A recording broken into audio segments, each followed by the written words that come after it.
हरे कृष्ण।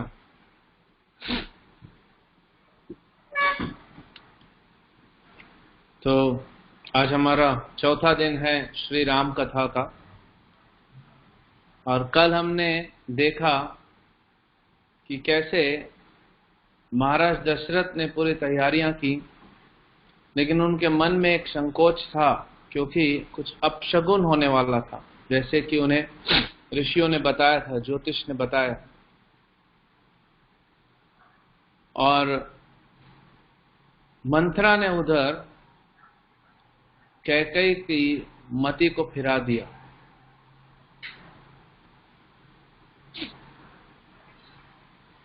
कैकेयी की मति फिरने के बाद कैकेयी ने दशरथ महाराज से ये दो वरदान मांगे कि राम की जगह, प्रभु राम की जगह भरत राजा बने और राम जो है उनको 14 साल का वनवास हो।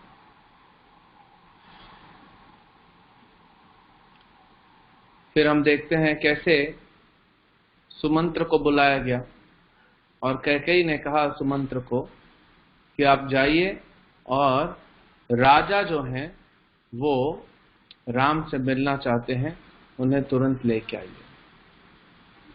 कैकेयी राम को दशरथ महाराज तो कुछ कह नहीं पाए, वो सिर्फ रोते रहे। राम ने देखी ये दशा तो कैकेयी से पूछा क्या हुआ, तो कैकेयी ने बताया।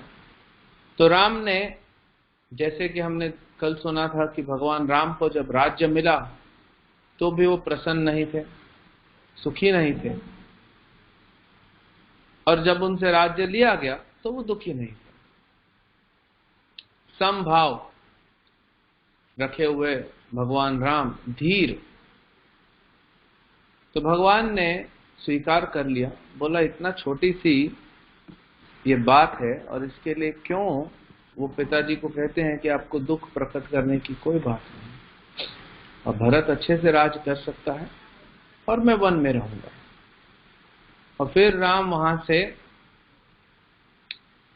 दशरथ महाराज और माता कैकेयी से विदा लेते हैं और कहते हैं माता कैकेयी को कि मुझे थोड़ा सा टाइम दीजिए, मैं अभी चला जाऊंगा, मैं सिर्फ अपनी माँ से और अपनी पत्नी सीता से एक बार मिलके मैं चला जाऊंगा, क्योंकि बात हुई थी कि अभी जाना है तुरंत। तो राम ने कहा बस मैं दो से मिलके और फिर मैं चला जाऊंगा। तो अब राम जाते हैं कैकेयी के घर,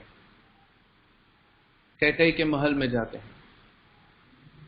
अब बहुत सुंदर वर्णन है यहाँ पे। कल भी हमने देखा कि जो महल का वर्णन है, बड़ा सुंदर वर्णन किया गया है महलों का। वाल्मीकि जी बड़ा डिटेल में जाके बताते हैं। जब सुमंत्र राम को बुलाने जाते हैं तो जैसे ही बाहर पहुंचते हैं, जो महल के सबसे बाहर वाला गेट है, लकड़ी का बना हुआ गेट, और उस पे गोल्ड कार्विंग, गोल्ड लीफिंग किया हुआ, 50 फीट ऊंचा गेट। तो हम यहाँ पे भगवान राम अभी जा रहे हैं माता कौशल्या से मिलने, क्योंकि कौशल्या का अधिकार है राम पे। तो राम बिना बताए कौशल्या को तो जा नहीं सकते। तो राम गए कौशल्या को। माता कौशल्या को ये पता नहीं पड़ा, हालांकि पूरे अयोध्या में ये बात फैल गई कि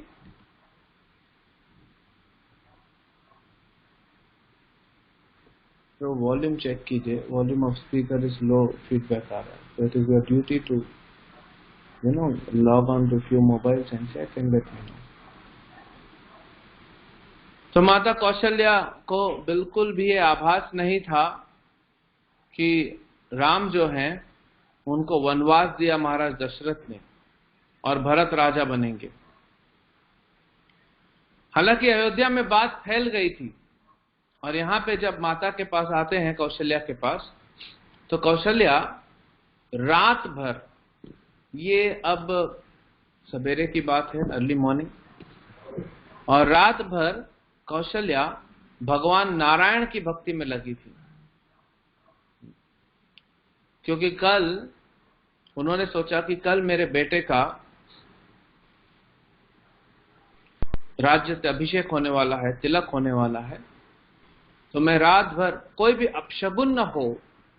देखिए, इस संसार में हमें सीखना चाहिए, रामायण, महाभारत, भागवत, ये हमें सिखाता है, तो हमें सीखना चाहिए।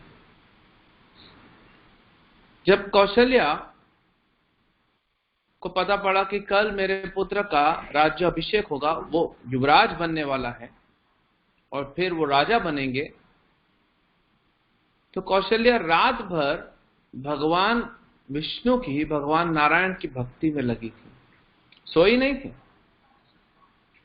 तो हमको भी समझना चाहिए कि भक्ति तो सदैव करते रहना चाहिए, भगवान नारायण का, भगवान कृष्ण का, भगवान राम का। लेकिन ऐसे स्पेशल जब कुछ तिथि हो, सुख की या दुख की, दुख में तो भजन हो ही जाता है, भगवान को याद कर ही लेते हैं। सुख में जब हम कुछ अच्छा होने वाला है हमारे जीवन में, तो जरूर भगवान का भक्ति करना चाहिए कि कुछ अपशगुन न हो जाए। तो माता कौशल्या रात भर भगवान नारायण की भक्ति में थी अपने रूम में, और वहां पे कुछ और साधु थे जो मंत्रों का उच्चारण कर रहे थे। प्रभु श्री राम आए और माता कौशल्या को प्रणाम किया। अरे बस, माता कौशल्या, जिनको कुछ भी आभास नहीं था कि क्या हुआ है दशरथ और राम के बीच में, या कैकेयी और राम के बीच में कहा जाए, क्योंकि दशरथ महाराज ने तो कुछ कहा ही नहीं। माता कौशल्या ने कहा, आओ पुत्र। और अभी, क्योंकि माता सोची कि अभी राम मुझे प्रणाम करने आया है और अभी जाएगा राज्याभिषेक के लिए, तो माता पिता को, गुरुओं को प्रणाम करना चाहिए, कोई भी महत्वपूर्ण कार्य के पहले उनका आशीर्वाद लेना चाहिए। तो वैसे ही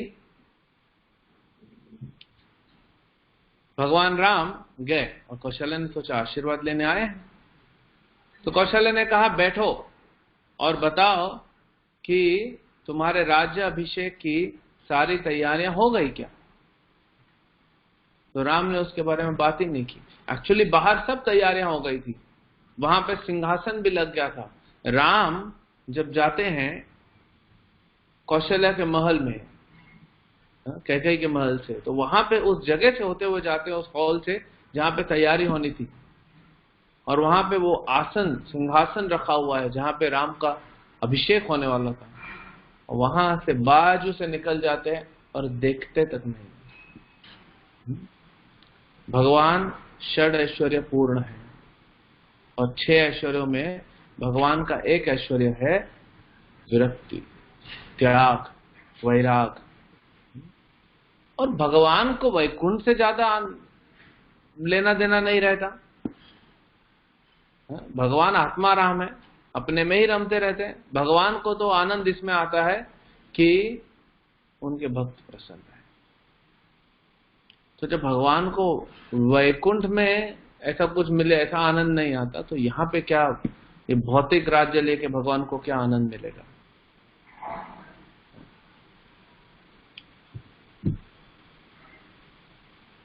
तो भगवान राम उसके बारे में कुछ नहीं कहे। कौशल्या ने कहा राम को कि राम आओ बैठो। राम ने कहा नहीं माता। उसने कहा माता अब आसन पे बैठने के दिन गए।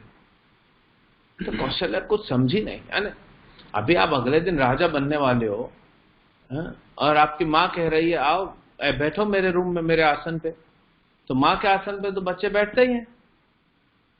लेकिन राम बोले नहीं। अब वो समय गया तो कौशल्या समझ नहीं पाई। राम ने कहा कि अब दिन आए हैं जब मुझे कुश पे बैठना है, जमीन पे बैठना है और कुश घास पे बैठना है। ये घास होती है जिसकी चटाई बनती है, जो सबसे पवित्र माना जाता है, जिस पे बैठ के हम लोग यज्ञ करते हैं। तो कौशल्या अभी भी समझ नहीं पाई कि क्या हो रहा है, क्यों ऐसे राम बोल रहा है। फिर राम ने बताया। अब राम को पता नहीं था, कौशल्या को पता है कि नहीं। तो राम ने कहा माता लगता है तुमको ये बात तुम्हारे तक पहुंची नहीं है। लेकिन नेटवर्क इतना स्ट्रांग था।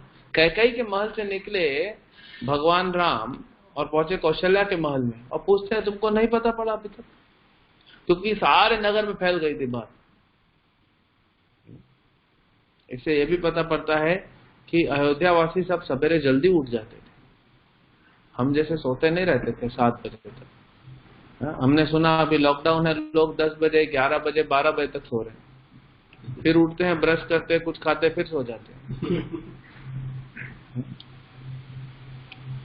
देखिए जो भक्त भक्ति में लगे हैं, चाहे मंदिर में चाहे घर में, उनको फर्क नहीं पड़ रहा है। उनका शेड्यूल वैसे ही है, उनको भक्ति करने का टाइम मिल रहा है ज्यादा।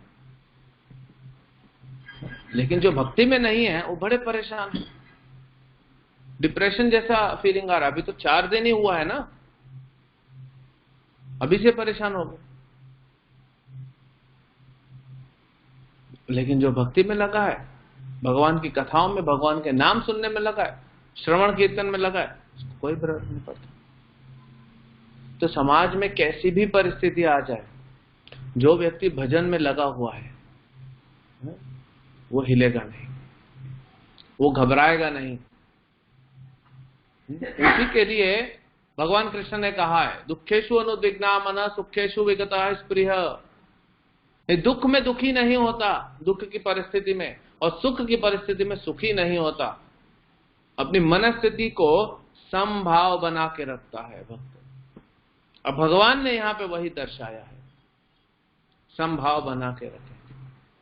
कैसा धीर पुरुष होना चाहिए, ये भगवान राम से सीखना चाहिए। इसीलिए राम मर्यादा पुरुषोत्तम है। कभी नहीं, एक बार उन्होंने गुस्सा किया था, क्रोध प्रकट किया था समुद्र देव के ऊपर, कभी नहीं, हमेशा सम रहते थे। अब कुछ लोग कह रहे हैं कि प्रभु जी लोग तो बड़े परेशान हो रहे हैं, 21 दिन कैसे रहेंगे। अभी 21 दिन अभी हो सकता है, अगर ये परिस्थिति नहीं सुधरी और लॉकडाउन बढ़ गया अगला 1 महीना और, तो और 1 महीना, और 1 महीना, तो और 1 महीना। अगर 2-3 महीना रहना पड़ा तो कुछ लोग सोचते हैं कि कैसे रहेंगे। लेकिन भगवान का भी अरेंजमेंट है। भगवान ने मनुष्य को ऐसा बनाया है कि जैसी परिस्थिति होती है वो आदत लगी जाती है, ढल जाता है।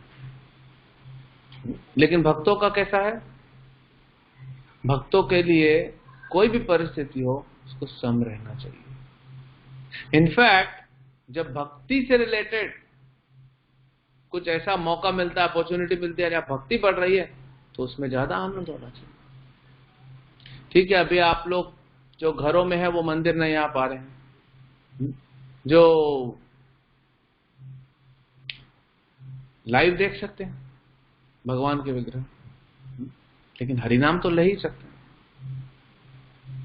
नाम जप कर सकते हैं, गीता भागवत पढ़ सकते हैं। वही हमें सम बनाता है।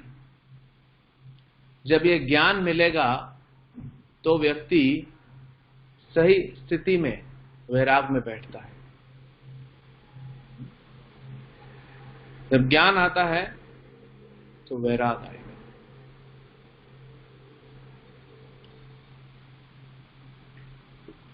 तो भगवान राम ने कहा माता से कि माता लगता है आपको पता नहीं पड़ा अभी तक, माता तो वैसे ही हैरान है कि क्यों ऐसी बात कह रहा है।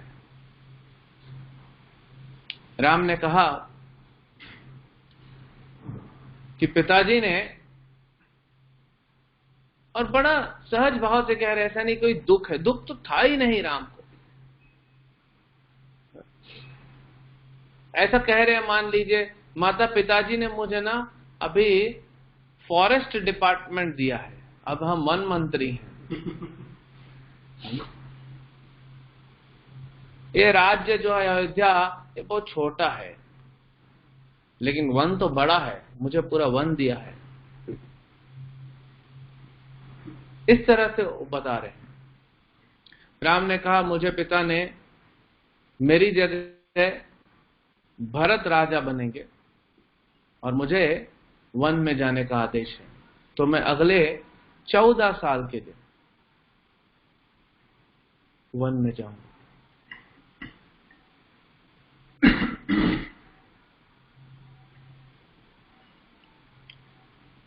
तो अब सोचिए मां का क्या स्थिति होगा। वो तो आगे हम अभी चर्चा करेंगे। सबसे पहला जो रिएक्शन हुआ ये सुनने पे कि 14 साल का वनवास मिला है राम को, माता कौशल्या वही मूर्छित हो गई, बेहोश हो गई। फिर भगवान राम ने उठाया उनको, होश में लाए और बैठाया उनको, संभाला। तो विश्वास ही नहीं हो रहा है। बट राम इस तरह का मजाक तो कर नहीं सकते, ये भी पता है। फिर पूछ रही हैं कि क्या हुआ है। भगवान बोलते हैं कि 14 साल का वनवास है मुझे और भरत को राज्य है। तो कैकेयी ने कुछ नहीं कहा महाराज को। राम ने कहा कैकेयी नहीं, मुझे ये कहा। कैकेयी ने 2 वरदान मांगे थे। तो कौशल्या आप क्या करें? कौशल्या माता को जो ये दुख मिला, जैसे कि एक पेड़ को जड़ से ही काट दिया तो पेड़ कैसे गिर जाता है, ये पेड़ को जब जड़ से ही काट देंगे तो पेड़ पूरा गिर जाएगा। तो वैसा कौशल्या माता का परिस्थिति हुआ।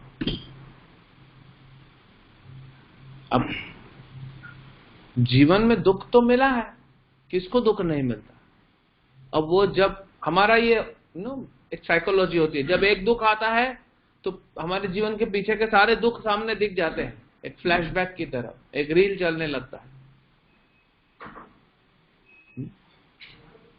तो ऐसे ही कौशल्या कहती है राम से कि बेटा जीवन में बहुत दुख मिले, बहुत समय हो गया था और महाराज दशरथ ने बहुत उपाय किए, लेकिन कोई संतान उत्पत्ति नहीं हो रही थी, कोई संतान उत्पन्न नहीं हो रहा था।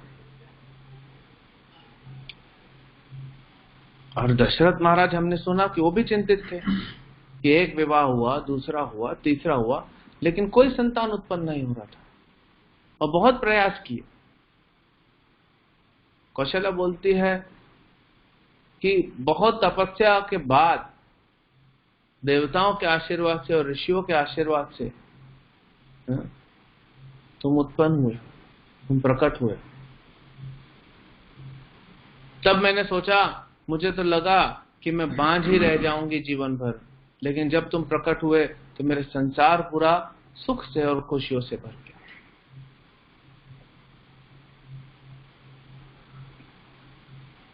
तुमको बचपन से लेकर अभी तक 27 साल की उम्र तक। तो जब भगवान राम वनवास लिए उनकी उम्र 27 साल है। वाल्मीकि रामायण में माता कहती है कि 27 साल मैंने तुमको बढ़ते देखा है, और सिर्फ इस दिन के लिए कि अब तुम वनवास चले जाओ।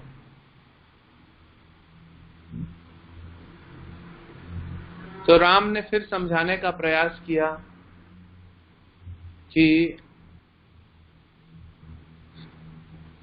जो हमारे पिता का आदेश है वही धर्म है, तो धर्म का पालन करना चाहिए, और धर्म का पालन करने में सुख आए या दुख आए वो नहीं देखना चाहिए। निश्चय होके धर्म के मार्ग पे चलना चाहिए, क्योंकि अगर धर्म के मार्ग पे चलेंगे तो गति सदगति होगी। अगर धर्म का मार्ग से छूट जाएंगे क्योंकि धर्म के मार्ग पे दुख है तो दुर्गति हो जाएगी, ज्यादा दुख मिलेगा। इसीलिए धर्म का मार्ग पे चलना चाहिए, भगवान राम कहते हैं। अब देखिए, कौशल्या माता स्त्री है, और स्त्री हृदय से सोचती है, वो बुद्धि से नहीं सोचती। स्त्रियां जो होती हैं, वो माताएं जो होती हैं, वो इमोशनल होती हैं, और पुरुष जो होते हैं वो रैशनल होते हैं। उनका थॉट प्रोसेस ज्यादा काम करता है, स्त्रियों का हृदय ज्यादा काम करता है। तो कोई लॉजिक नहीं काम कर रहा है। कौशल्या कहती हैं कि जब से महाराज दशरथ कैकेयी से विवाह किए तब से उसके साथ ही ज्यादा समय रहे। न तो मैं महाराज को पुत्र दे पाई, और पुत्र उत्पन्न होने के बाद भी उन्होंने सबसे ज्यादा समय कैकेयी के साथ बिताया, तो भी मैं वो सहती रही।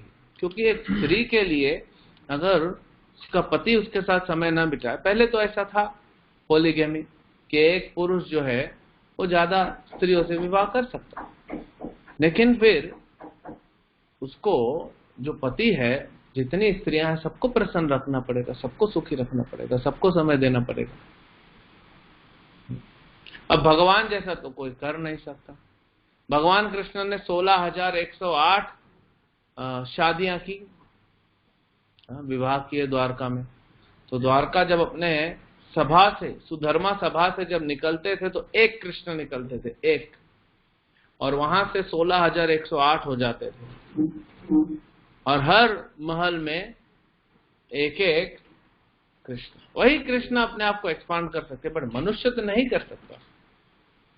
बट मनुष्य का यह धर्म है कि पति का यह धर्म है। फिर भी माता कौशल्या बोलती है मैंने सह लिया वो, कि ठीक है, यही हमारे कर्मों में था, हमने सह लिया। फिर ये उम्मीद थी, ये आशा थी कि आगे चल के मेरा पुत्र जो है मेरा सहारा बनेगा। फिर समझाने का कोशिश कर रही है। राम फिर धर्म का ही उपदेश दिए। अब वहां पे लक्ष्मण खड़े थे। लक्ष्मण कौशल्या के महल के बाहर ही मिल गए थे राम को, और साथ में ही आए थे। लेकिन जब लक्ष्मण खड़े थे तो लक्ष्मण ने जब सुना तो उन्होंने कौशल्या से कहा कि कैसे हम राम को जाने दें। सिर्फ इतनी सी बात कि महाराज दशरथ ने कैकेयी को वचन दे दिया, इसीलिए राम छोड़ दें। तो अब लक्ष्मण पूरे क्रोध में आ गए। लक्ष्मण कहते हैं कि ये जो हमारे पिता हैं और बहुत बुरा भला बोलते हैं। क्यों? हमने पहले दिन बताया था, दूसरे दिन पे, कि प्रेम है तो क्रोध होगा, प्रेम है तो भय भी होगा।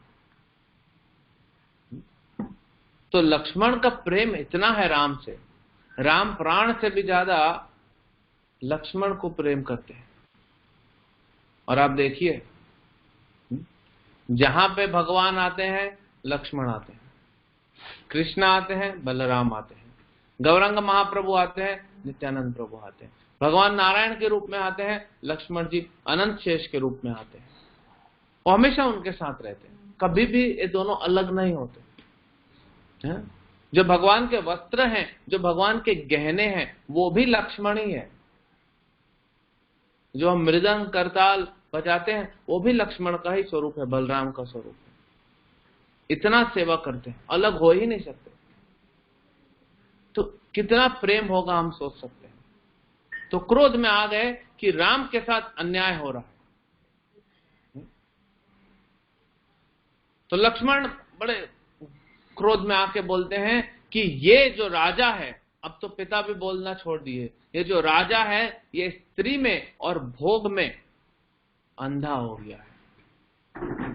क्योंकि कोई भी पुरुष, कोई भी व्यक्ति जब स्त्री भोग में, अब पुरुष के लिए भोग स्त्री है, स्त्री के लिए भोग पुरुष है, तो जब ये हम भोग में पड़ जाते हैं तो हमारा बुद्धि काम नहीं करता, इसीलिए कहते हैं अंधा हो गया या मति मारी गई।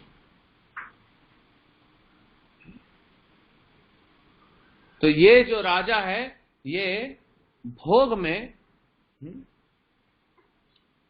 भूल गए हैं कि न्याय क्या है और अन्याय क्या है। जिस राम को भरी सभा में सबके सामने कल शाम को महाराज दशरथ ने अनाउंस किया था, यह घोषणा हुई कि राम राजा बनेंगे, लक्ष्मण बोलते हैं अब उनकी जगह कोई नहीं ले सकता क्योंकि अधर्म है। अगर दशरथ भी चाहे राजा बनना आप तो नहीं बन सकते, क्योंकि उन्होंने वो त्याग दिया और राम को राजा घोषित कर दिया है। अब वो वापस नहीं ले सकते, तो फिर भरत को देने का तो सवाल ही नहीं उठता। तो राम शाक्त कराते हैं, राम बोलते हैं लक्ष्मण वो हमारे पिता है और हमें अपने पिता के बारे में ऐसा नहीं बोलना चाहिए, क्योंकि माता पिता और गुरु इनको हमें हर परिस्थिति में सेवा करना चाहिए अगर हमें सदगति चाहिए तो। भगवान का सेवा भी बाद में, लेकिन पहले गुरु का, माता का और पिता का सेवा। लेकिन लक्ष्मण कहते हैं राम से कि अगर पिता या गुरु अपने पथ से भटक जाएं, धर्म के पथ से, तो उनको त्याग देना चाहिए, यह भी शास्त्र है। बलि महाराज ने त्याग दिया शुक्राचार्य को, अपने गुरु को, जिन्होंने उनको जान बचाई, जिन्होंने उनको सब कुछ दिया, उनको त्याग दिया। प्रहलाद ने अपने पिता हिरण्यकशिपु को त्याग दिया, क्योंकि हिरण्यकशिपु धर्म के नहीं अधर्म के मार्ग पे थे।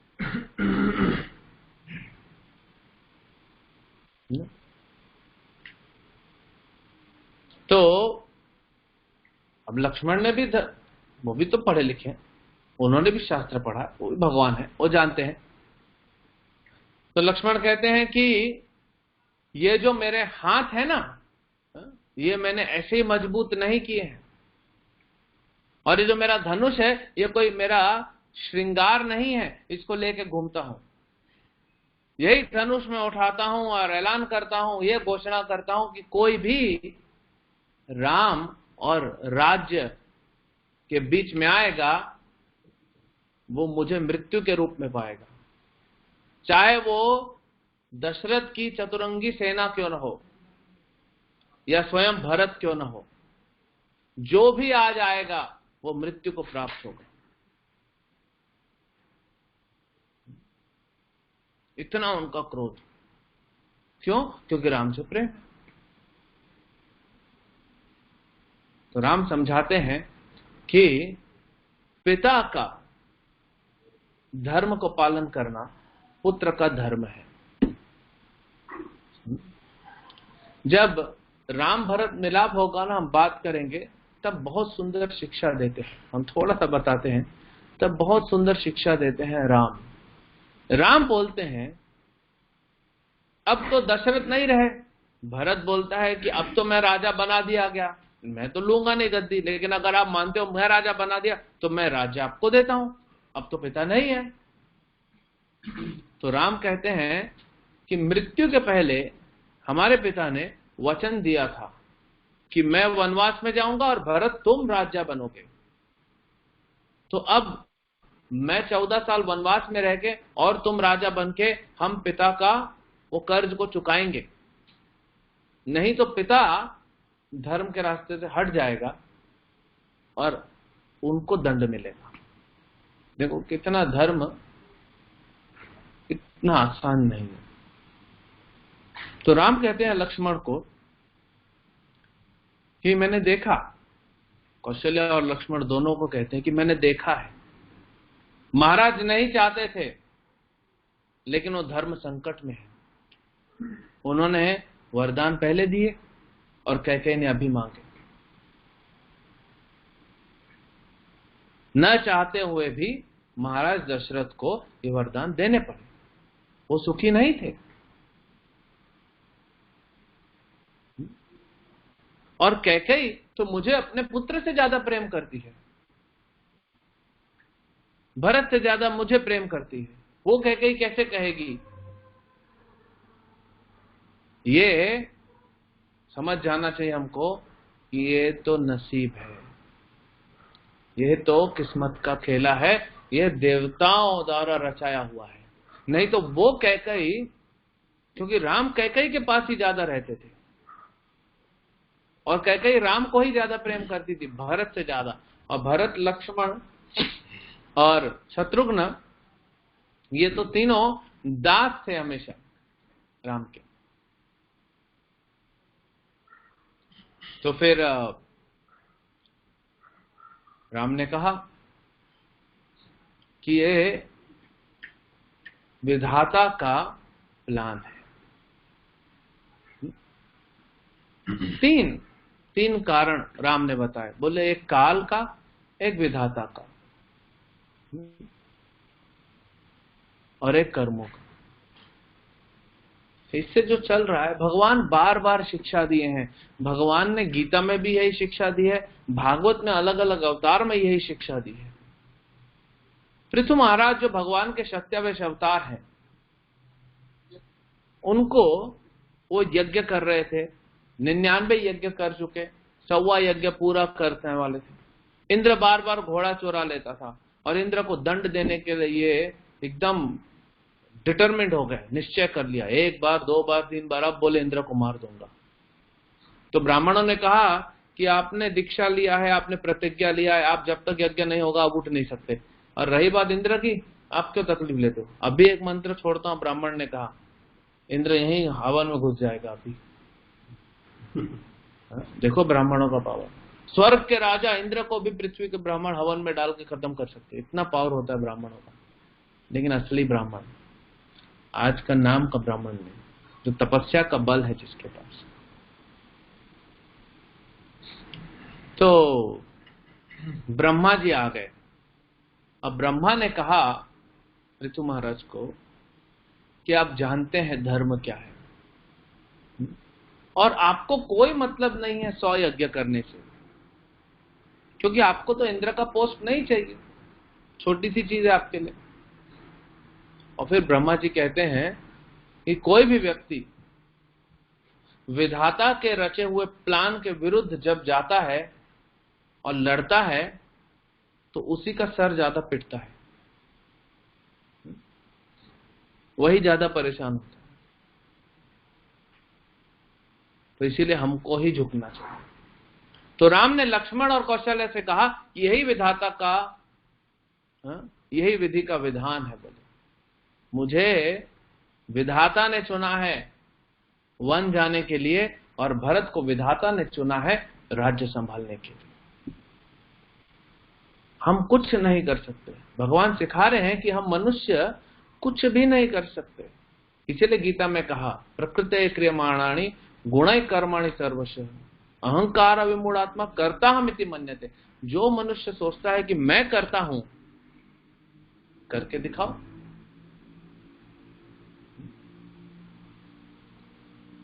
हम लोग जो भी कर रहे हैं वो प्रकृति हमसे करा रही है। प्रकृति के 3 गुण हमसे करा रहे हैं। जो बुद्धि शक्ति है वो सब भगवान दे रहे हैं। जिस दिन भगवान बुद्धि खींच लेंगे, शक्ति खींच लेंगे, हम लोग कुछ नहीं कर पाएंगे। अभी भी कुछ नहीं कर पा रहे हैं। एक न दिखने वाला वायरस दुनिया के बड़े बड़े लीडरों को घर में जैसे चूहा बिल में घुस जाता है बिल्ली को देख के, हाँ, बिल्ली तो बड़ी है चूहे से। यहाँ तो बड़े बड़े मनुष्य, बड़े बड़े देश के प्रधानमंत्री, राष्ट्रपति और करोड़पति, अरबपति, हाँ, जितने भी पति हैं, जितने भी पत्नियां हैं, सब घुस गए बिल में। कोई बाहर नहीं दिखता। हाँ? अब बाहर दिखेगा तो पिटाई पड़ती है। हाँ? तो करके दिखाइए। तो जब भगवान चाहेंगे, हमको भगवान पे विश्वास होना चाहिए, भगवान रखेंगे। हाँ? राखे कृष्ण मारे के, मारे कृष्ण राखे के। जब कृष्ण मारना चाहेंगे तो वैसे ही कोई नहीं बचा पाएगा। अभिमन्यु को कोई बचा पाया? 4 पांडव मिलके नहीं बचा पाए, धर्मराज नहीं बचा पाए, क्योंकि कृष्ण मारना चाहते थे अभिमन्यु। उसका रोल खत्म था। अभी चलो वापस घर। तो कृष्ण जिसको रखना चाहते हैं उसको रखेंगे, जिसको नहीं रखना चाहते वो कितना भी प्रयास करे नहीं रख सकते। कृष्ण के अनंत हाथ हैं, हमारे 2 हाथ हैं। कृष्ण जब हमको देना चाहेंगे तो हम संभाल नहीं पाएंगे, और कृष्ण अपने अनंत हाथों से जब छीनना चाहेंगे हमसे तो हम कितना संभाल लेंगे। तब खत्म हो जाए। अब हाथ पकड़ के रखोगे, नहीं खोलेगा, नहीं खोलेगा। कृष्ण के अनंत हाथ है, 2 हाथ आपके पेट में जाएंगे, ऐसा गुदगुदी करेंगे, ऐसे छोड़ देंगे। होता है ना, छोटा बच्चा नहीं छोड़ता है तो थोड़ा सा उंगली कर तो छोड़ देता है। तो भगवान के पास इतना बल है, हम क्या भगवान के बल से टकरा रहे हैं। और भगवान का बल प्रकृति को मिला हुआ है। वही प्रकृति में जब हम उत्पात मचाते हैं, प्रभुपाद जी 50 साल पहले कहे, प्रभुपाद ने कहा जितना हम अधर्म करेंगे, जितने हम पशुओं को काटेंगे, हाँ, उतना हमको क्वारंटाइन होना पड़ेगा। ये क्वारंटाइन वर्ड प्रभुपाद का रिकॉर्डिंग में भेज दूंगा, कुछ लोग को भेजा, आपने सुना होगा। प्रभुपाद बोले क्वारंटाइन हो रहे हैं ना, प्रकृति क्वारंटाइन कर रही है हमको, क्योंकि हम पाप कर रहे हैं। तभी भी क्वारंटाइन होता था। प्रभुपाद जी को भी क्वारंटाइन किया। प्रभुपाद अफ्रीका से आए थे तो सर्टिफिकेट कैलकाटा चला गया था येलो फीवर का, तो बॉम्बे में प्रभुपाद को 14 दिन क्वारंटाइन एयरपोर्ट पे। प्रभुपाद कहते हैं और कनेक्ट करते हैं, बोले हम माँ के गर्भ में क्वारंटाइन होते हैं 9 महीने के लिए। हम इस संसार में अनेकों अनेक जन्मों से क्वारंटाइन है, बाहर नहीं जा पा रहे हैं। हम तो ऑलरेडी क्वारंटाइंड हैं। घर में रहने को क्वारंटाइन नहीं बोलते। शंकराचार्य जी क्या बोलते हैं? पुनरपि जननम पुनरपि मरणम पुनरपि जननी जठरे शयनम। बार बार जीना, बार बार जन्म लेना, बार बार मृत्यु को प्राप्त होना, और बार बार मां के गर्भ में वो जठाग्नि के ताप को सहना। तो क्वारंटाइन ही तो है, निकल के दिखाओ। असली क्वारंटाइन से मुक्त होना है भक्ति करके, इस भौतिक संसार को छोड़ के विरजा के उस पार वैकुंठ में जाना, वो असली क्वारंटाइन से बाहर है। और ये क्वारंटाइन में तो हम जहां जा रहे डंडे पड़ ही रहे हैं। ये तो अभी जो क्वारंटाइन है 21 दिन का, घर से निकल रहे तो डंडे पड़ रहे, तो पहले नहीं डंडे पड़ रहे थे। प्रकृति तो वैसे ही मार रही है हमको। क्या कर लिया हमने? कुछ नहीं कर पा रहे थे। पहले कौन सा कर पा रहे थे? पहले लोग बोलते थे हम कितना थक जाते हैं, कब आराम मिलेगा। आराम मिला है तो कितना आराम मिला है। पहले लोग बोलते हैं लोकल ट्रेन में धक्कों में, ये क्या जीवन है? लोकल ट्रेन के धक्के खाने पड़ते हैं। अब घर पे सोफे बैठे, अभी भी जीवन उनको पसंद नहीं आ रहा है। तो ये माया है, यही प्रकृति है। तो राम सिखाते हैं। फिर भी कौशल्या कहती है राम से, बड़ा सुंदर यहाँ पे वर्णन है। कहती है आखिरी बार, चलो अब मैं ट्राई करती हूं, कौशल्या बोलती है कि राम, धर्म तो कहता है कि पिता से बड़ा मां का दर्जा है। देखिए रामायण में भी लिखा है। हाँ, माता कौशल्या कहती है कि पिता की सेवा से बड़ी सेवा मां की है। राम बोलते हैं बिल्कुल। तो तुमको पिता ने जाने के लिए बोला है, लेकिन उनसे ऊंचा दर्जा मेरा है। मैं तुम्हारी मां होने के नाते तुमको बोलती हूँ तुम नहीं जा सकते, मैं तुमको आज्ञा नहीं दे रही हूं। रुकना पड़ेगा। अब ये ब्रह्मास्त्र से छोड़ दिया राम के ऊपर, लेकिन ये राम है। बोले कि तुम्हारे पिता से ऊंचा दर्जा मेरा है और मैं तुमको आज्ञा नहीं दे रही हूं, इसलिए तुम नहीं जा सकते। और क्या करूंगी मैं तुम्हारे बिना? मृत्यु को ही प्राप्त हो जाऊंगी मैं। तो राम ने जब, अब लक्ष्मण भी थोड़ा, उनको हौसला जागा, आशा का एक किरण दिखा कि वो अगर पंखे आप लोग को चालू करने हैं तो स्पीड कम करके कर सकते। तो लक्ष्मण ने भी चलो ठीक है। अब राम क्या बोलते हैं देखिए। राम कहते हैं कौशल्या और लक्ष्मण को कि मुझे लगता है माता और भाई कि तुम दोनों मेरे हृदय को समझ ही नहीं पा रहे हो। तुम दोनों मेरे हृदय को समझ नहीं पा रहे हो, इसीलिए तुम दोनों ऐसी बातें करके मुझे दुख दे रहे हो। राम बोलते हैं तुम लोग मेरा शोषण कर रहे हो। You are harassing me with these words. है ना, माँ बाप ने बोल दिया, माँ ने बोल दिया, भाई ने बोल दिया, इमोशनल सेंटिमेंटल पूरा वहां पे सीन चल रहा है, लेकिन भगवान तत्व से हिले नहीं, धर्म से हिले नहीं, एकदम धीर बने रहे। बोलते हैं तुम लोग मेरे मन को नहीं समझ पा रहे हो, इसीलिए मुझे तंग कर रहे हो। तुम दोनों को ये समझना पड़ेगा कि ये संसार में जो सुख है ये क्षणभंगुर है।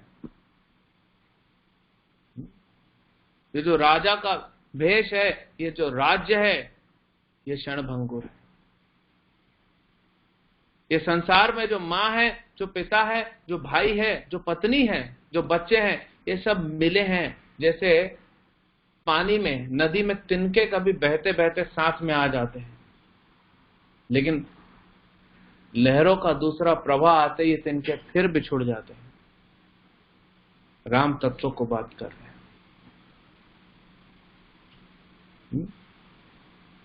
अब ये कुछ समय के लिए ये शरीर के संबंध में, ये शरीर से ही संबंधित है पिता, ये शरीर से संबंधित है माता, शरीर से संबंधित है पत्नी, भाई, और ये थोड़े से तुच्छ सुख के लिए मैं धर्म के मार्ग को छोड़ दूं? यही चाहते हो तुम लोग? असली सुख तो आत्मा का सुख है जो हृदय में रहती है। असली सुख आत्मा का परमात्मा से मिलन का सुख है। असली सुख है आत्मा का भगवान के चरणों में भक्ति करने का सुख। ये सुख है, बाकी सब दुख ही देने वाला है यहाँ पे। क्यों? क्योंकि जो संसार का दुख है वो तो दुख है, जो संसार का सुख है वो क्षणभंगुर है, आके चला जाएगा, फिर आपको दुख ही दे देगा। कोई स्टूडेंट अगर ज्यादा मार्क्स लाता है तो उसको अच्छी जॉब मिलती है, वो खुश हो जाता है, वो सोचता है मेरे को अच्छे मार्क्स मिल गए, मेरे को अच्छी जॉब मिल गई। लेकिन उसको पता नहीं है कि तुमको ज्यादा पैसा देने वाली कंपनी तुमसे ज्यादा काम भी कराएगी, गधा बना देगी, ऐसे ही पैसा दे देगा। तो जो सुख था वो कुछ समय के लिए था, लेकिन अब नौकरी करेगा तो दुख ही मिलेगा। आपको अगर 3 लाख वाली नौकरी मिलती है तो 8 घंटा काम करना पड़ेगा। आप बोलते नहीं मेरे को 10 लाख वाली नौकरी है तो 16 घंटा काम भी करना पड़ेगा ना।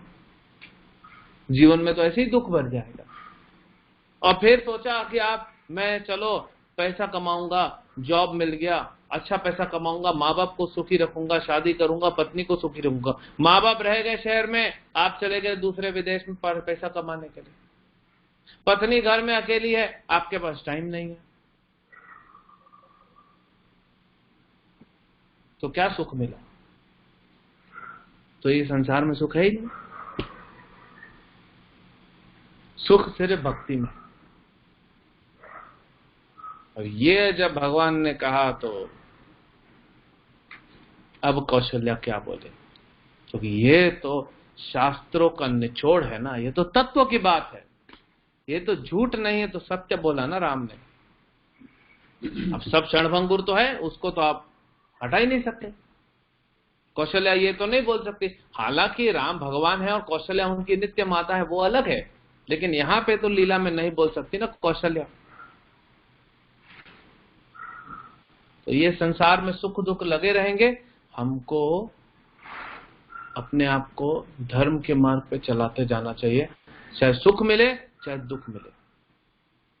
और धर्म कहता है कि मुझे वन में जाना है,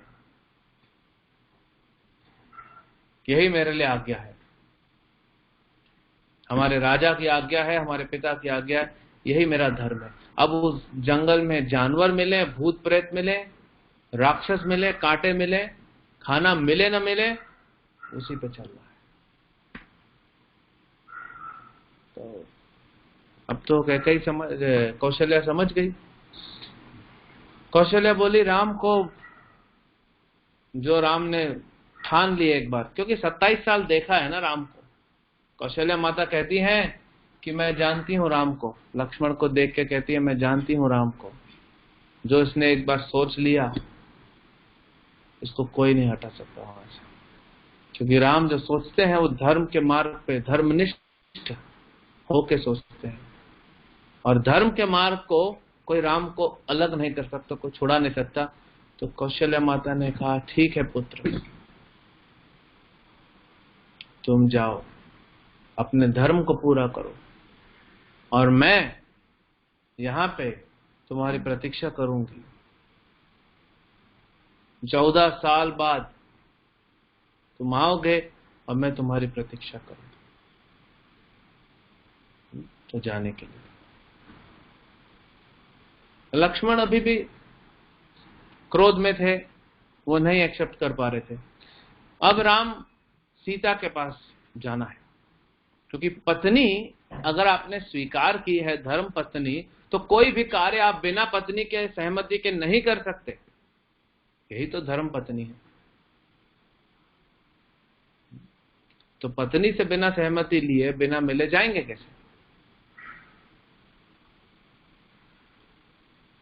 ऐसा कोई वर्णन नहीं है कि लक्ष्मण अपनी पत्नी से मिले उर्मिला से। रामायण, हम वाल्मीकि रामायण से रहेंगे, ऐसे तो बहुत सारे अलग अलग रामायण है, रामचरितमानस है, कंब रामायण है, बहुत सारे रामायण। हम वाल्मीकि रामायण से, आप टीवी में रामायण देखेंगे उन्होंने इधर उधर सब मिला के किया है, वो अलग बात है। तो वो तो मिले भी नहीं, वो उनका धर्म था, वो हम आएंगे आज। तो अब सीता के महल में जाना है, सीता के कमरे में जाना है। तो राम और लक्ष्मण दोनों जाते हैं, और कमरे में अंदर जाने से पहले राम बोलते हैं लक्ष्मण को तुम यहीं रुको, तो फिर तुम सीता का सपोर्ट लेके फिर भड़क जाएगा। अभी तुमको समझाया, शांत किया, तुम यहीं रुको। और वैसे भी पति पत्नी का बात है, तुम आके क्या करोगे? पति पत्नी के बीच में मत आओ, शांति से बैठो। और वैसे भी लक्ष्मण को बाद में पता पड़ा पति पत्नी के बीच में आने से क्या होता है। लक्ष्मण ने लक्ष्मण रेखा खींची, माता को बोला घर से निकलने का नहीं, निकल गई, लेके चला गया रावण। अभी घर से निकलने का नहीं, कोरोना लेके जाएगा। तो निकल गई, उधर राम के पास चले गए। राम ने बहुत डांटा, इधर सीता ने डांटा, उधर राम ने डांटा। तो एक आचार्य कहते हैं लक्ष्मण सोच रहे हैं कि पति पत्नी के बीच में आना ही नहीं चाहिए, दोनों तरफ पिटाई पड़ेगा। तो इसीलिए राम बोले कि ठीक है तुम यहीं रहो, मैं जाके समझाता हूं। तो सीता के पास गए। सीता, अब सीता को भी पता नहीं कि क्या हुआ। तो माता सीता पूछती है राम से कि कैसा तैयारी चल रही है, आप जाके महाराज दशरथ से आपने आशीर्वाद लिया कि नहीं, आज आपका राज्याभिषेक है, सब तैयार है, वो पूछ रही है। तो राम ने कहा कि देखो भरत राजा बनेगा, वो पहले कहा मैं तुमको ऐसा बात बताने जा रहा हूं जिससे तुमको दुख मिलेगा, लेकिन हमको सहना पड़ेगा। और फिर बताए कि भरत राजा बनेगा और मैं वनवास जा रहा हूं, और तुम यहां पे रहो। और बताए पत्नी धर्म क्या होता है, बोले तुम यहां पे रहो, उपवास करो, और महाराज दशरथ की माता कौशल्या, माता सुमित्रा और माता कैकेयी की पूरे मन से, पूरी श्रद्धा से, पूरी आस्था से सेवा करो। भरत राजा बन जाएगा तो महाराज भरत की और मेरे दोनों भाइयों की पूरे मन से सेवा करो। यही तुम्हारा धर्म है, यही पत्नी धर्म है। तुम यहाँ रहो ससुराल में और सेवा करो। पहले तो सीता को ये समझ में नहीं आ रहा था कि वनवास जाने का वो अभी डाइजेस्ट नहीं कर पा रही थी। अब उनके ऊपर और राम ने दुख डाल दिया कि तुम यहाँ रहो, सिर्फ मैं जा रहा हूं। यहाँ पे भी बड़ा वृतांत है, ब्रीफ में बताते हैं कि अब सीता तो मान नहीं रही। सीता बोली, प्रभु आपने सोच भी कैसे लिया, आपके मन में विचार भी कैसे आया कि आप जाएंगे वनवास और मैं यहां रहूंगी, और यहां पे रहूंगी जहां पे कैकेयी है, और वो आपके बारे में बुरा भला बोलेगी। भरत राजा बन जाएगा, वो आपके बारे में कुछ उल्टा बोलेगा, उसकी पत्नी बोलेगी, तो मैं कैसे सह सकूंगी? अब मुझे ऐसे माहौल में कैसे छोड़ के जा रहे? राम ने कहा, सीता मैं वनवास जा रहा हूं, वहां पे न रहने को कुछ, न खाने को कुछ, नंगे पैर चलना पड़ेगा, कांटे मिलेंगे, नहाने के लिए अकेले नदी में नहाने जाना पड़ेगा। कितने सांप, मगरमच्छ, कितने अलग अलग तरह के तुमको वहां पे कष्ट होंगे, कितने राक्षस होंगे। सीता बोलती है, कुछ भी हो प्रभु, आपके साथ तो नरक भी, अगर नरक जैसे वातावरण में भी है बाहरी दृष्टि से, लेकिन मैं आपके साथ हूं तो सुरक्षित हूं और आनंद में। आपके बिना तो मेरे को इंद्र का स्वर्ग भी नरक से ज्यादा प्रताड़ित करेगा, दुख देगा। और जब आप हैं मेरी रक्षा करने के लिए, तो फिर मैं क्यों यहां रहूं? माता सीता को बचपन से ही वन पसंद था, तो इसीलिए वो जाना भी चाहती थी। और आप देखेंगे कि बाद में भी जब सीता गर्भवती है तो वन में जाना चाहती थी, तब तो राम ने फिर त्याग ही कर दिया, बट वो जाना चाहती थी, उनको अच्छा लगता था। और बचपन में भी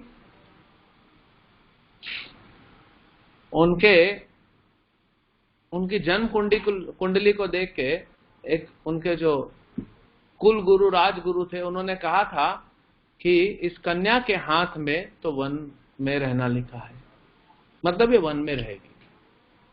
तो सीता ने कहा, मेरे तो कुंडली में ऐसे ही वनवास है, तो हो सकता है वही समय आ गया, ले चलो। और देखिए वन से आती हैं, कुछ साल और यहाँ से रहती हैं काफी साल, लेकिन फिर वन में जाना पड़ता है वाल्मीकि के पास। तो बोले, मेरे तो कुंडली में लिखा है, तो मेरे तो विधाता ने मेरे भाग्य में लिख दिया है। अब राम विधाता वाला यहाँ पे चैप्टर खोल नहीं सकते। कौशल्या को तो बोल दिया विधाता ने लिखा है मेरा, सीता ने तो पहले ही बोल दिया विधाता ने तो मेरी कुंडली में वनवास लिखा है। अगर आप बोलते हो आपकी कुंडली में वनवास है, विधाता ने लिखा है, तो मैचिंग हो गया, चलो।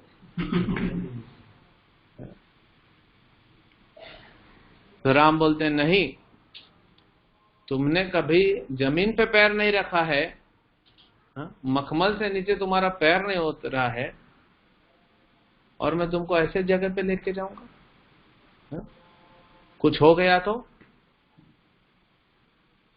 फिर सीता बोलती है, जब आप हैं तो आप क्या मेरी रक्षा नहीं करेंगे?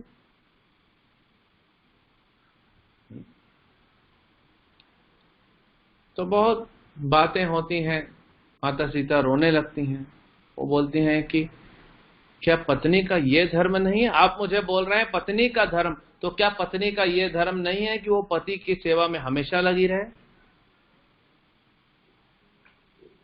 जो भी माताएं हैं उनको ये पढ़ना चाहिए, राम और सीता का जो संवाद है ये पढ़ना चाहिए, पत्नी धर्म क्या है। और जो प्रभु है उनको पढ़ना चाहिए कि पति धर्म क्या है। और जो ब्रह्मचारी है वो लक्ष्मण का धर्म निभाएगा, वो भी देखेंगे हम इसके बाद। 14 साल का जो लक्ष्मण ने निभाया। तो सीता रोने लगी, लेकिन राम बोले नहीं, तुम यहीं रहो, कौशल्या के साथ, माता के साथ कौन रहेगा? वो तो अकेली पड़ जाएंगी, कौन उनकी सेवा करेगा? तो बोले प्रभु मेरा संबंध जो है इस परिवार से, महाराज दशरथ से, माता कौशल्या से, आपके भाइयों से और माताओं से, ये इसीलिए है क्योंकि मेरा विवाह आपके साथ हुआ है, तो मेरा संबंध पहले आपके साथ है। अगर आप वनवास चले जाएंगे तो मेरा तो कोई संबंध ही नहीं है यहां पे।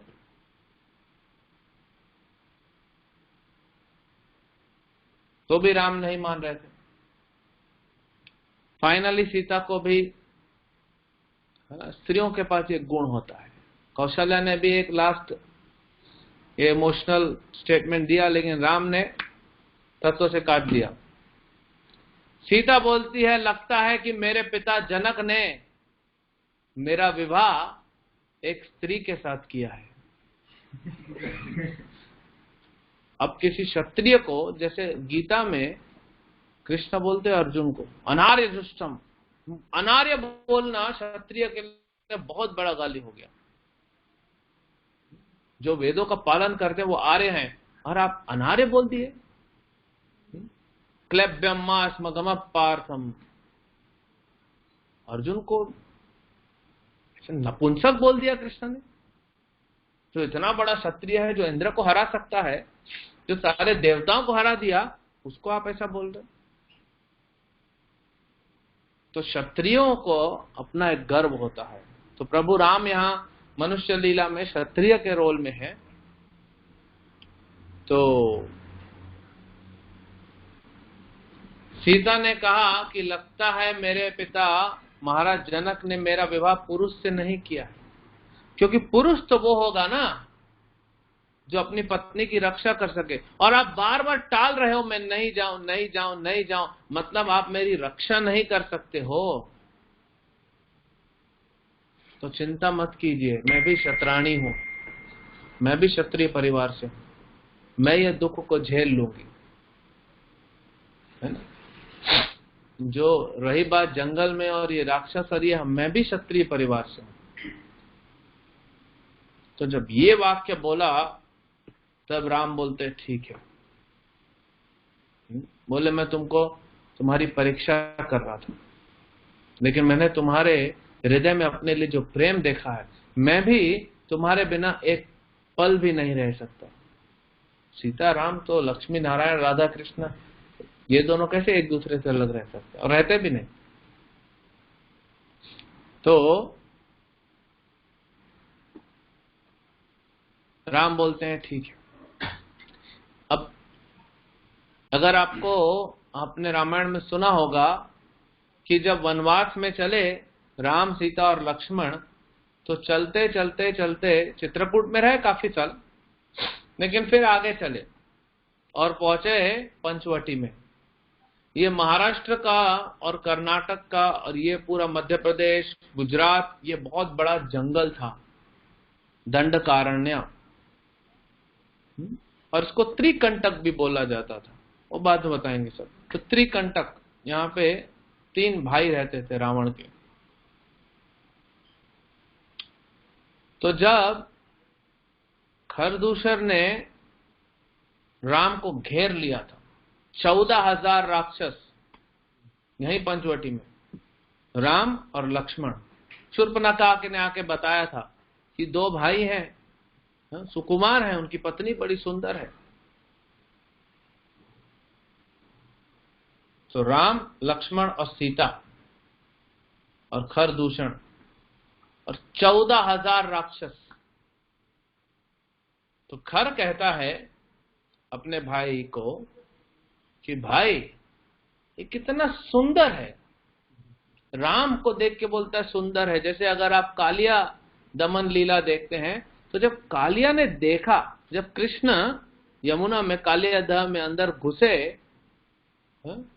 अंदर डाइव किया और जाके कालिया के सामने खड़े हो गए, तो छोटा 7 साल का सबसे सुंदर, सर्व सौंदर्य से परिपूर्ण भगवान वहां खड़े हैं, श्याम सुंदर। तो कालिया भी मोहित हो गया था कुछ समय के लिए। लेकिन भगवान उसको मोहित करने नहीं, दंड देने आए। तो यहाँ पे ये खरदूषण जो दोनों बड़े मोहित हो गए कि कितने सुंदर हैं ये राम, हाँ, ये युवराज कितना है, मनुष्य कितना सुंदर है, इसको राजधानी लेके चलते हैं, अपने दरबार में रखेंगे और रोज इसको देखेंगे। चलो, भाव तो है, कम से कम भगवान की सुंदरता राक्षसों को भी आकर्षित करती है। बोले इसको ले चलते वहां देखेंगे। तो अब राम खड़े हैं और हमेशा एक मंद मुस्कान रहती है राम के चेहरे पे, हमेशा मुस्कुराते रहते हैं। राम चाहे कृष्ण, भगवान मुस्कुराते हैं। तो राम ने बड़ी गंभीर गरजने वाली आवाज से कहा कि राम ने कहा कि हम जैसे शेर तुम जैसे कुत्तों का रोज शिकार करते हैं। तो इन दोनों को तो ऐसा झटका लगा, रही इनको तो हम जाके एक शोपीस रख के उनको दर्शन करने वाले हैं, ये तो बोलता है, ऐसा बोलता है। अब युद्ध प्रारंभ करना है। तो लक्ष्मण ने कहा राम को कि प्रभु आप माता सीता को लेके जाइए, इनको तो मैं निपटा लूंगा। राम ने कहा लक्ष्मण को कि तुम सीता को ले जाओ, इनको मैं निपटाऊंगा। लक्ष्मण ने कहा प्रभु ये कोई बड़ा चीज थोड़ी है, आप जानते हो मेरा शक्ति को, और वैसे भी इतने साल से मेरे को अपना हाथ चलाने का मौका नहीं मिला है। एक क्षत्रिय युद्ध नहीं किया, बोला हाथ में खुजली हो रहा है, मेरे को भी तो चलाना है ना।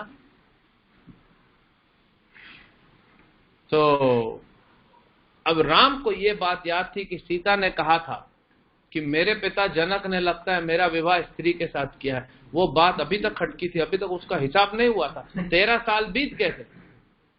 राम ने कहा लक्ष्मण मैं तुम्हारी क्षमता को जानता हूं, लेकिन तुम समझो मेरी बात को, ये पर्सनल है, और तुम जाओ यहां से सीता को लेके। तब लक्ष्मण ने सीता को गुफा में छुपाया था, जो सीता गुफा आज भी आप जाके दर्शन ले सकते हैं नासिक में। यह यहीं पे बंबई के पास लीला हुआ। और 1 घंटे के अंदर 14,000 राक्षसों को मार डाला राम ने।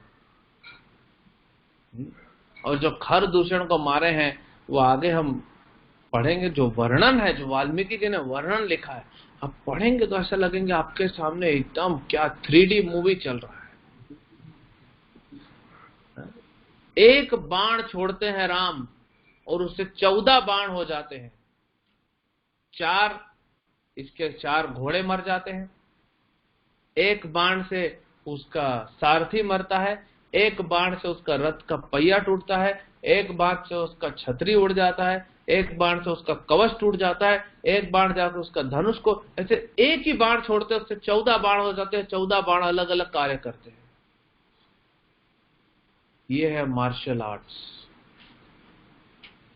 ये आर्ट है लड़ने का, इसीलिए इसको कला बोला है ना। क्या बोलते हिंदी में? युद्ध की कला। धृष्टद्युम्न निपुण था इसमें, अर्जुन निपुण था, तभी तो दुर्योधन बोलते।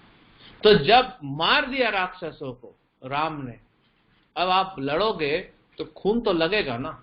डॉक्टर ऑपरेशन करेगा, खून नहीं लगा तो फिर क्या फायदा। आजकल इतना सफाई से करते, लेकिन युद्ध हो रहा है तो खून तो लगेगा।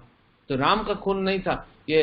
राम, कोई भी क्षत्रिय अपना खून देख के चार्ज अप होता है, तो ये तो राम का खून नहीं, दूसरे का खून था। तो पूरा खून खून खून लगा हुआ था। सब मार दिए और सीता के सामने खड़े हो गए।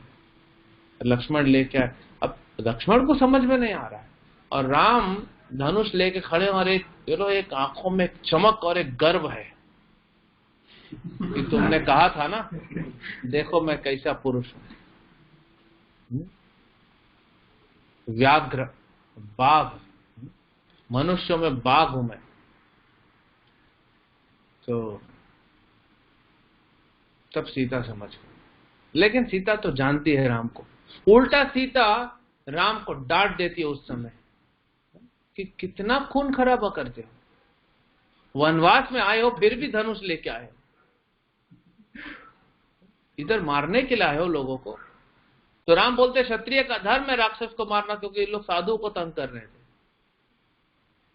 तो पूरे संसार का आप ही ने उठाया है क्या? तो बोले आज के बाद किसी को मारोगे नहीं, वचन दो। अरे क्षत्रिय होकर कैसे वचन दो, मारूंगा नहीं, तुम्हारी रक्षा कैसे करूंगा। इसीलिए एक ये भी कारण था कि जब रावण को मारा तो सीता वहां नहीं थी। वो जो भीषण युद्ध हुआ सीता को लेके ही नहीं गए थे ना। इसके बाद एक युद्ध हुआ रावण के साथ, और तो बीच में कुछ हुआ नहीं, तो सीता को नहीं लेके गए। तो सीता ने वचन लिया था कि वचन दीजिए मुझे, अगले अवतार में हथियार नहीं उठाएंगे। तो कृष्ण आए थे तो भी मारे जा रहे हैं। तो राधा रानी बोलती है कृष्ण को कि आपने वचन दिया था कि नहीं मारोगे आप, क्योंकि राधा रानी है, सीता है, हम सब उनके बच्चे हैं, तब उनका तो मां का हृदय है ना। बाप तो डिसिप्लिन करने के लिए एक्शन लेना पड़ता है। तो कृष्ण बोले तुमने वचन दिया था कि हथियार नहीं उठाना, तो हथियार कहाँ उठा रहा हूं मैं? लेकिन मार तो रहे हो ना, किसी को हाथ से मार देते हो, किसी को फूंक मार के मार देते हो, किसी को ऐसे। वृंदावन में भगवान ने हथियार उठाया ही नहीं, ऐसे ही मारते रहते थे। मारने का काम तो करना पड़ेगा। तो ये बात कही, तब राम तैयार हुए लेके गए। जैसे ही राम और सीता आ रहे थे अपने कमरे से बाहर, लक्ष्मण खड़े थे सर झुकाए। अब राम समझ गए, लक्ष्मण समझ गए थे अब भगवान नहीं मानने वाले, तो वो भी तैयार हो गए और उन्होंने सोच के रखा। तो लक्ष्मण को कहा लक्ष्मण हम दोनों जा रहे हैं। सीता को बोला भगवान ने कि अपने सारे गहने, जितना भी तुमने गहने हैं, जो भी हीरे मोती हैं, सब ब्राह्मणों में दान दे दो, महंगे महंगे कपड़े सब दान दे दो, जो भी मेरे पॉकेट से तुमने 500-2000 रुपए के नोट छुपा छुपा के निकाले हैं, गुल्लक में जमा कर दिए, दान दे दो। ये तो पत्नी का धर्म है ना। ये तो पत्नियों की पोल खुली थी जब नोटबंदी हुई थी। तो ये धर्म है स्त्री का, कोई गलत नहीं है। वो पैसा जोड़ रही है घर के लिए, कोई बाहर के लिए नहीं। तो राम ने कहा सीता को सब दान दे दो ब्राह्मणों को। तो फिर लक्ष्मण से कहा कि लक्ष्मण मैं और सीता जा रहे हैं वन में, और तुम यहां पे रहो। लक्ष्मण बोला मैं क्यों रहूंगा, आपके बिना कभी रहा हूं। बचपन से ही ये चारों भाई रोते रहते थे, मैंने बताया था उस दिन आपको। तो सुमित्रा ने बुद्धि लगाई, सुमित्रा ने लक्ष्मण को कौशल्या के पास भेज दिया और शत्रुघ्न को कैकेयी के पास, खुद रह गई बिना बच्चों के। तब ये दोनों खुश हुए। इन लोग का जोड़ी था। तो लक्ष्मण से तो, राम से तो लक्ष्मण कभी दूर हो ही नहीं सकते, सोच भी नहीं सकते सपने में। तो बोले मैं तो रह ही नहीं पाऊंगा, आप यहां से जाएंगे और मेरा शरीर गिर जाएगा।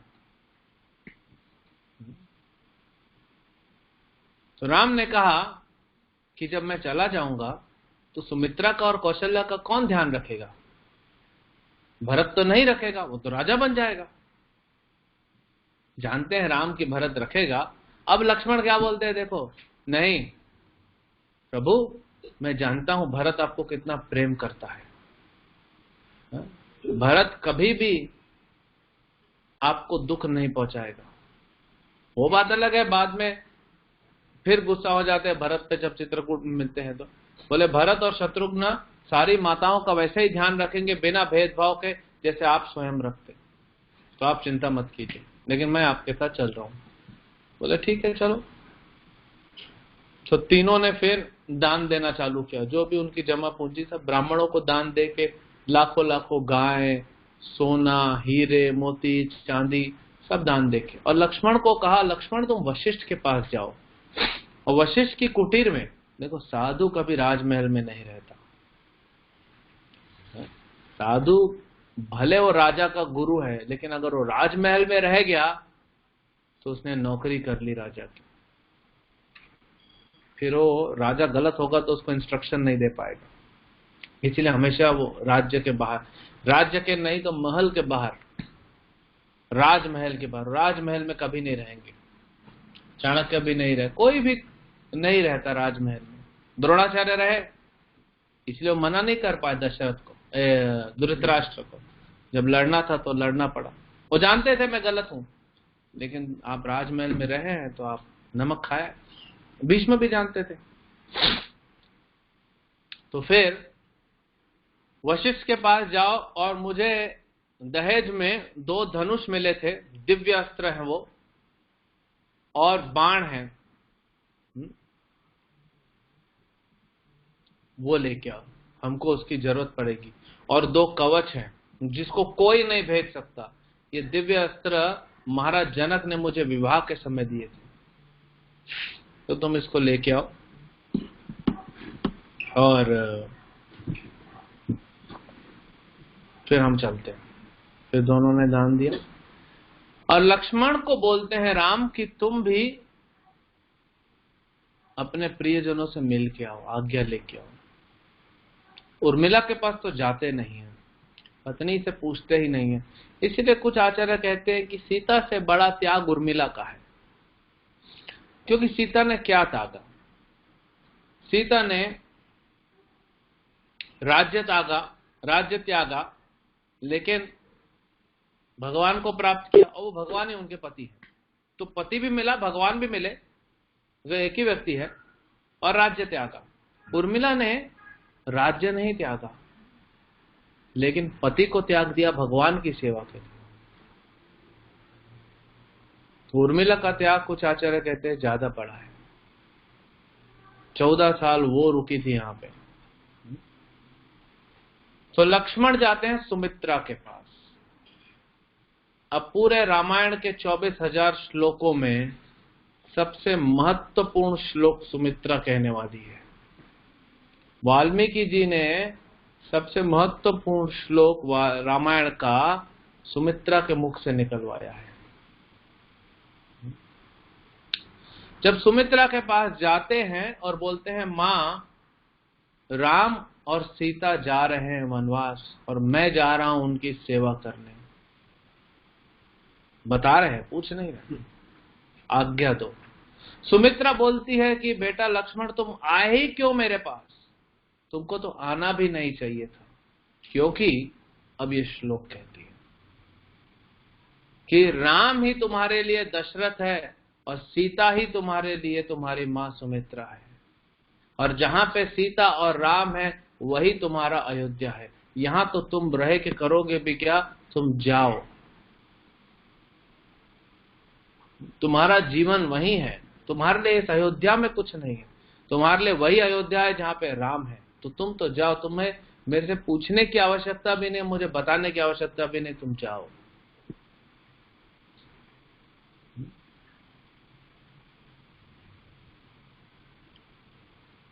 तो आचार्य कहते हैं कि देखो माँ को ऐसा होना चाहिए, असली माता पिता ऐसे होने चाहिए जो अपने बच्चे को बोलते हैं कि जाओ और भगवान की सेवा में लगो। ये है असली माँ। जैसे कैकेयी के लिए भरत है, कौशल्या के लिए राम है, वैसे ही सुमित्रा के लिए लक्ष्मण है।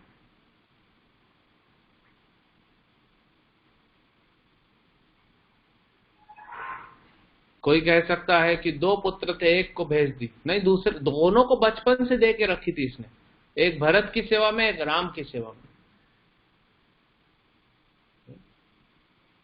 तो ये है असली माता, जिसने अपने पुत्र को कहा कि तुम जाओ और भगवान की सेवा में लगो, यहां पे रह के क्या करोगे ये संसार में।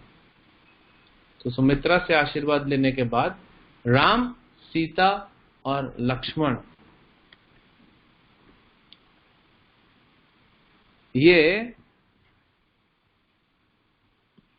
राम, सीता और लक्ष्मण जो हैं, फिर तीनों ने सब दान दिया, मुनिवेश पहना।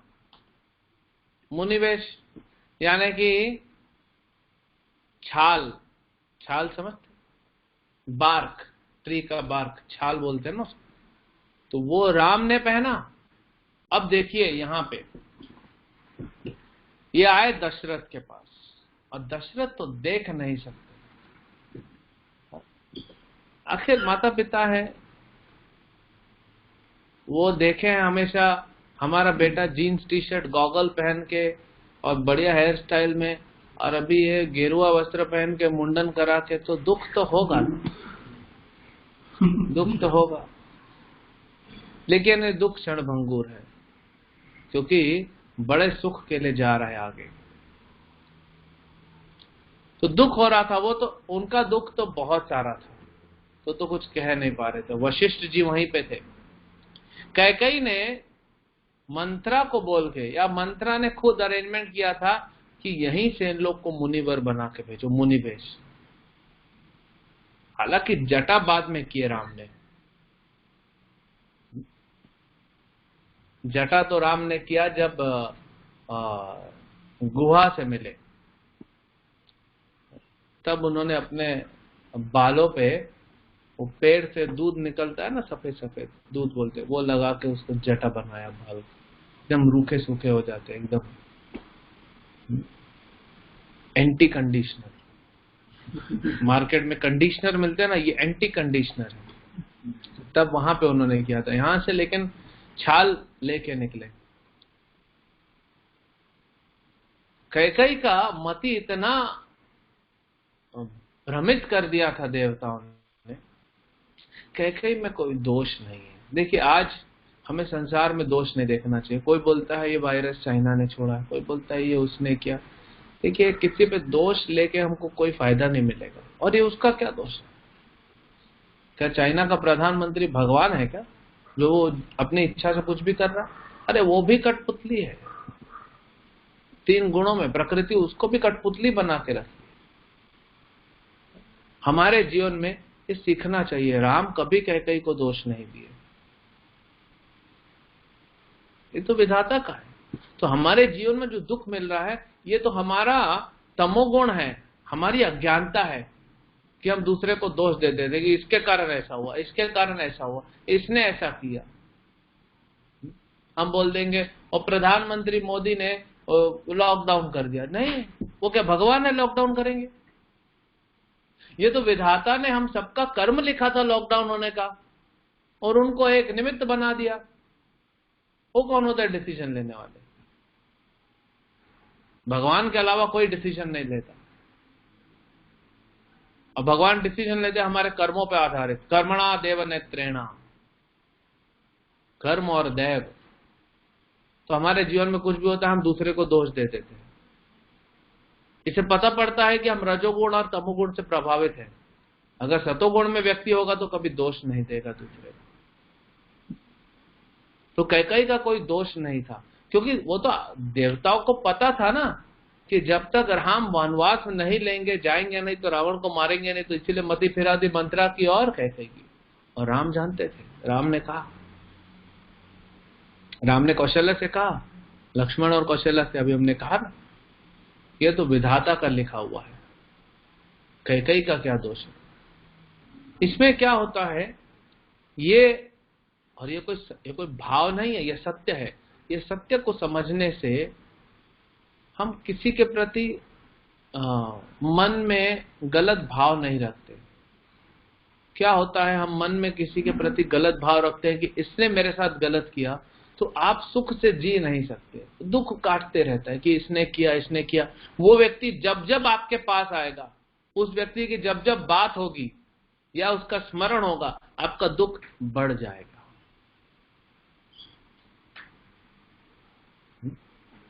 जैसे लक्ष्मण ने देखा भरत आ गए हैं चतुरंगी सेना लेके चित्रकूट में, वो तो राम को लेने आया था, लेकिन लक्ष्मण का क्रोध जाग गया, क्योंकि लक्ष्मण ये मानते थे कि भरत ने किया है। लेकिन राम जानते थे कि न भरत ने किया, न कैकेयी ने किया, न मंत्रा ने किया, न देवताओं ने किया, ये मैंने ही किया। क्योंकि आप अगर दोष दोगे तो क्या होगा, दुखी रहोगे हमेशा, और आप सोचोगे कि मेरा ही कर्म था। तो दूसरे के प्रति आपका दुख नहीं होगा, आपका रिलेशन उसके साथ अच्छा होगा।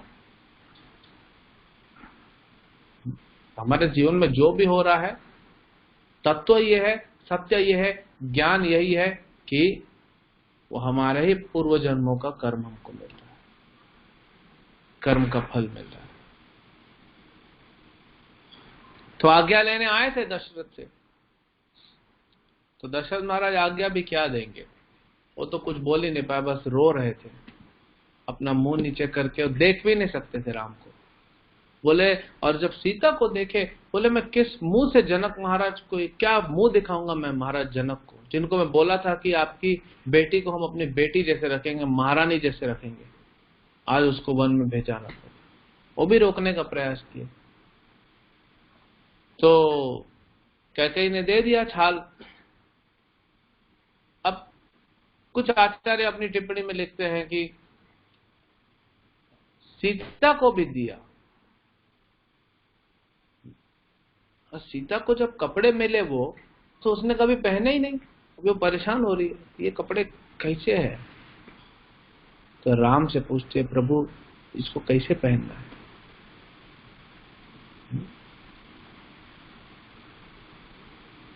फिर ये था कि कैकेयी ने दशरथ से कहा था कि राम मुनि भेष में जाएंगे, मतलब सब गहने वहने सब निकाल के, हथियार ले जा सकते अपनी रक्षा के लिए, बाकी सब निकाल देंगे। निकाल दिया, लक्ष्मण ने भी निकाल दिया।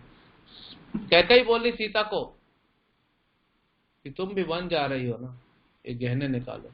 तो वशिष्ठ जी भड़क गए, बोले बहुत हो गया रानी कैकेयी, अधर्म की भी एक सीमा होती है।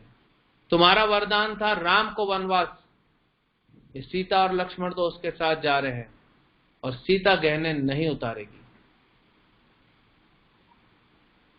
तो कैकेयी भी थोड़ा घबरा गई कि ठीक है मैं भी ज्यादा बोल रही हूँ।